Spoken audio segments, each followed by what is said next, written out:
कराची के मुकामी होटल में साबिक पाकिस्तानी क्रिकेटर्स की मीडिया से बातचीत। साबिक कप्तान सरफराज अहमद ने कहा, कौमी टीम ट्राई नेशन और एशिया कप जीत सकती है। अब्दुल रज़ाक ने सिलेक्शन पर इत्मीनान का इजहार करते हुए कहा कि पाकिस्तान को जल्द और बेहतरीन हिटर्स मिलेंगे जो हरीफ को दबाव के ज़ेर असर लाने की मुकम्मल सलाहियत के हामिल होंगे।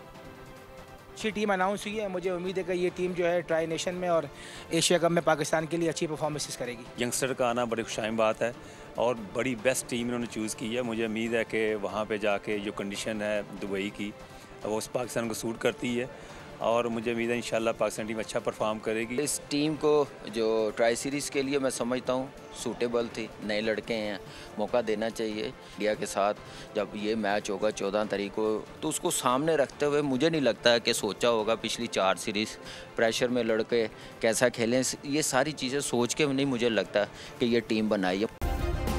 सब्सक्राइब करें और बेल दबाएं ताकि कोई खबर रह न जाए।